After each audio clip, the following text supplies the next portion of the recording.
does not promote or promotion any illegal activities. All content provided by this channel is meant only for educational purpose only. সাধারণ সভা ছিল মণ্ডল সভাপতির বাসভবনে।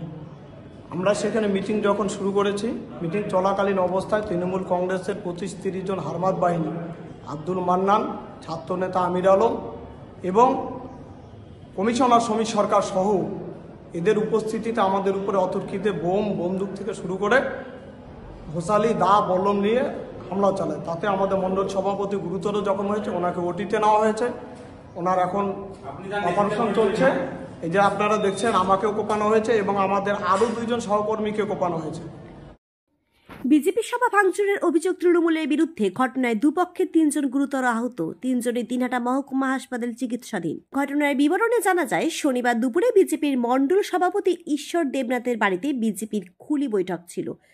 খুলি বৈঠক চলাকালীন অতর্কিত হামলা চালায় তৃণমূল বলে অভিযোগ। ছুরি এবং চাকু দিয়ে আঘাত করে কর্মীদের ওপর।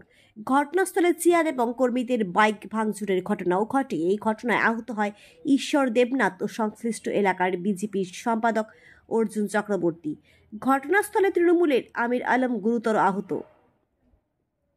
বিজেপির অভিযোগ অস্বীকার করেছে তৃণমূল কংগ্রেসের আমির আলম। তিনি বলেন, জুড়িপাড়া এলাকা দিয়ে আমরা কয়েকজন মিলে আসছিলাম। সেই সময় বিজেপি কর্মীরা আমাদের পথ আটকায় এবং মারধর শুরু করে। ঘটনার খবর পেয়ে এলাকায় ছুটে যায় দিনহাটা থানার বিশাল পুলিশি বাহিনী। পরিস্থিতি সামাল দেওয়ার চেষ্টা করছে পুলিশ। রাষ্ট্রীয় গান যখন আমাদের চলছে, ওই সময় এরা ছুটে আসলো। আসার পরে ওরা পুরো বাইকগুলো ভাঙলো, মানে বাইকগুলো ভাঙলো। তারপর মারলো আর কি, সবাইকে, অর্জুন চক্রবর্তীকে মারলো। তারপর আমরা সাইডে ছিলাম, পরে ওরা গেল। আমরা থানা যাওয়ার জন্য অভিযান, মানে থানা যাওয়ার জন্য রেডি হয়েছি। ওই সময় ওরা ওখানে ছিল, একদম বাটুল নিয়ে মানে কাটা পাথর, চাকু নিয়ে ছিল। ওরা এসে লাস্টে চাকুতে মারলো। কিন্তু ওদেরকে চেনা, আমি অতটা চিনি না, মুখে মাস্ক ছিল। হ্যাঁ, আমি চিনি না তো ওদেরকে, চিনি না আমি ওদেরকে। আমরা জানি না। 15 নম্বর ওয়ার্ডের দিক দিয়ে আমরা আসছিলাম, আমরা কয়েকজন ভাই মিলে আসছিলাম বাইকে করে।